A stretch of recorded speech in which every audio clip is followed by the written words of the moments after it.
तो भाई हमारी क्लास में देखते ही देखते बहुत सारे बच्चे आ चुके हैं क्लास में और अच्छा लग रहा है बच्चों।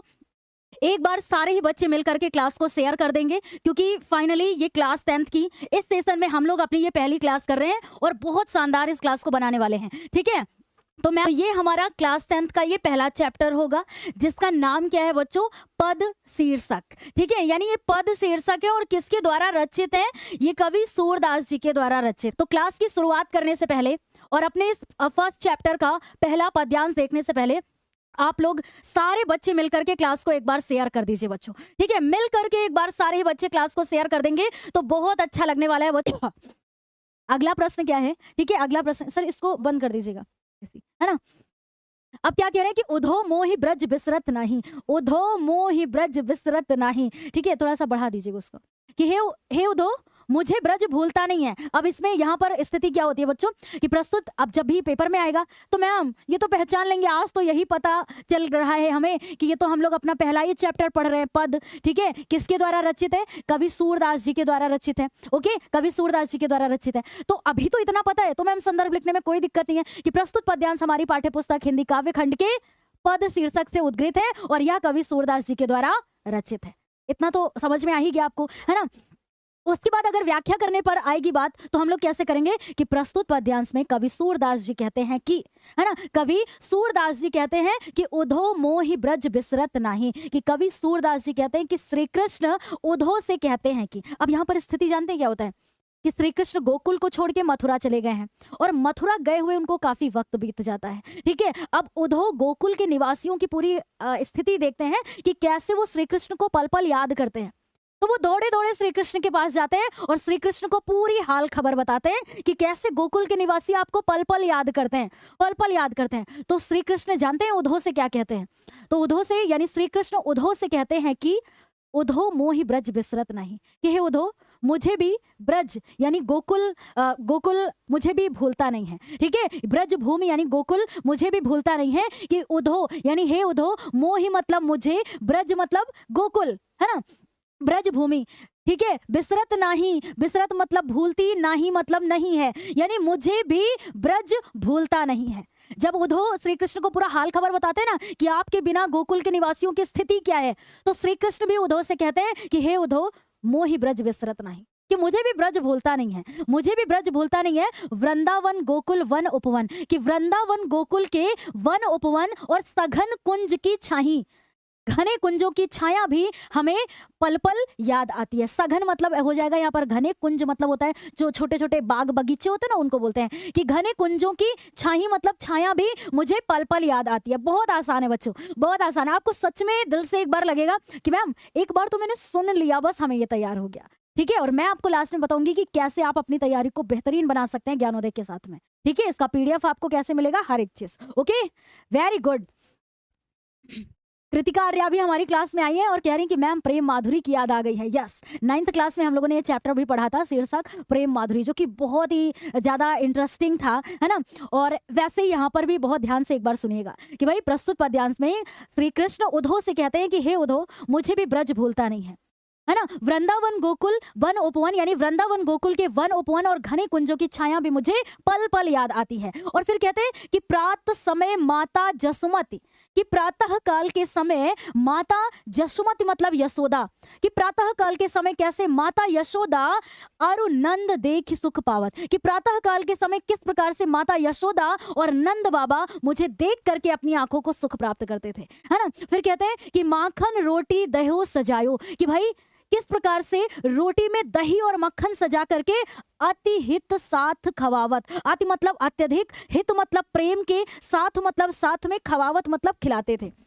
तो श्री कृष्ण उधो से कहते हैं कि हे उधो मुझे भी ब्रज भूलता नहीं है, वृंदावन गोकुल के वन उपवन और घने कुंजों की छाया भी मुझे पल पल याद आती है, कि कैसे प्रातः काल के समय माता यशोदा और नंद बाबा मुझे देख करके अपनी आंखों को सुख प्राप्त करते थे, है ना। फिर ये देखिए यही है इसका अर्थ कि प्रातः समय माता जसमत, की प्रातः काल के समय माता यशोदा और नंद बाबा मुझे देख करके अपनी आंखों को सुख प्राप्त करते थे। माखन रोटी दही सजायो, कि भाई कैसे रोटी में दही और मक्खन सजा करके अति हित साथ खवावत, अत्यधिक प्रेम के साथ में मुझे खिलाते थे। फिर कह रहे कि गोपी ग्वाल बाल संग खेलत, कि गोपी और ग्वाल बाल के संग खेलते खेलते, है ना, संग खेलते खेलते सब दिन हंसत सिरात, पूरा दिन हंसते खेलते हुए बीत जाता था। कौन कहता है? श्री कृष्ण कहते हैं उद्धव से। ऐसा क्वेश्चन भी एक आपके पेपर में बन सकता है कि ये बात कौन किससे बोलता है, तो श्री कृष्ण उद्धव से कहते हैं कि सारा दिन हंसते खेलते हुए बीत जाता था। गोपी ग्वाल बाल संग खेलत, कि गोपी और ग्वाल बाल के संग खेलते खेलते सब दिन हंसत सिरात, सिरात का अर्थ होता है बीत जाना। ये आपके पेपर में आएगा बेटा, ऐसे क्वेश्चन बनेगा। कैसे बनेगा मैम? प्रस्तुत पद्यांश में सिरात का अर्थ क्या है? अब तो वहां पर ऐसे मुंह बना करके फिर बैठ जाएंगे आप, अगर ध्यान से सुने ही सुनेंगे तो, ठीक है। लेकिन ऐसा तो होगा ही नहीं, ऐसा होगा ही नहीं मैम कि हम आपकी क्लास देखें और ध्यान से ना सुने, है ना, ऐसा हो नहीं सकता, ठीक है। हम होने ही नहीं देंगे बच्चों ऐसा कि आप ध्यान से ना सुने, ठीक है ना। तो अगर आपके पेपर में क्वेश्चन आएगा कि प्रस्तुत पद्यांश में सिरात का अर्थ क्या होगा, तो हमारा हर एक बच्चा बोलेगा कि सिरात का अर्थ होता है बीत जाना, ठीक है, कि भाई गोपी और ग्वाल बाल के संग खेलते खेलते पूरा दिन हंसते खेलते हुए बीत जाता था, ठीक है। अब कह रहे सूरदास धनी धन ब्रजवासी, कि कवि सूरदास जी कहते हैं कि ये ब्रज के वासी भी धन्य है, ब्रज के निवासी भी धन्य है, ठीक है। ये कितने सौभाग्यशाली हैं कि जिनसो हित जदुतात, कि जिनसो मतलब जिनके हित मतलब कल्याण की, ठीक है, कल्याण की चिंता। अब यहाँ पर है कि जिनसो हित जदुतात, कि जिनके हित की यानी जिनके कल्याण की चिंता स्वयं, जदुतात का अर्थ होगा श्री कृष्ण, ठीक है। जदुतात का अर्थ क्या हो जाएगा बेटा? श्री कृष्ण, यानी जिनके हित की चिंता स्वयं श्री कृष्ण करते हैं, ठीक है। कि ऐसे प्रस्तुत पद्यांश में कवि सूरदास जी कहते हैं कि ये ब्रज के निवासी कितने सौभाग्यशाली हैं, ये ब्रज के निवासी कितने जो है क्या है, कह सकते हैं कि धन्य है, या कह सकते हैं कि कितने सौभाग्यशाली हैं, या कितने मतलब कह सकते हैं कि भाई इनका भाग्य कितना अच्छा है कि जिनके हित की चिंता, जिनके कल्याण की चिंता स्वयं श्री कृष्ण करते हैं, है ना। कि जिनकी नैया हो तेरे भरोसे, उसको दरिया की फिर क्या फिक्र है, जिसके मांझी हो तुम मुरली वाले, जिसके मांझी हो तुम मुरली वाले, ऐसी नैया बना दीजिएगा। तो अगर आपके पेपर में आता है तो व्याख्या बहुत आराम से कर लेंगे, ओके, वेरी गुड। अब ध्यान से सुनिएगा कि प्रस्तुत अभी सब कुछ पढ़ाया जाएगा बच्चों, इस सेशन की पहली क्लास है, ठीक है। चाहे वो आपका अनिवार्य संस्कृत हो, चाहे आपका हिंदी व्याकरण हो, या काव्य खंड हो, गद्य खंड हो, कुछ भी, ठीक है ना, सब कुछ पढ़ाया जाएगा बच्चों। वाह क्या बात है, ओके वेरी गुड। अब ध्यान से सुनिएगा एक बार कि अब हमारे पेपर में व्याख्या आएगी तो मैम कैसे करेंगे कि प्रस्तुत पद्यांश में ऐसे स्थिति तो यही होती है ना कि जब श्री कृष्ण गोकुल को छोड़ के मथुरा चले जाते हैं, ठीक है। जब मथुरा चले जाते हैं तो यहाँ पर है कि उद्धव ना दौड़े दौड़े जाते हैं श्री कृष्ण के पास और पूरा हाल खबर बताते हैं कि कैसे गोकुल के निवासी आपको पल पल याद करते हैं।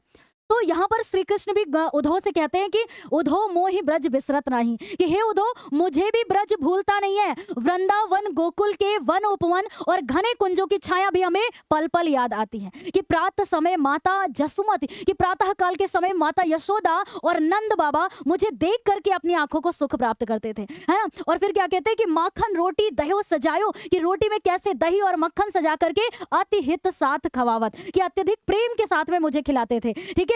और गोपी ग्वाल बाल संग खेलत, कि गोपी और ग्वाल बाल के संग खेलते खेलते सब दिन हंसत सिरात, पूरा दिन हंसते खेलते हुए बीत जाता था, ठीक है।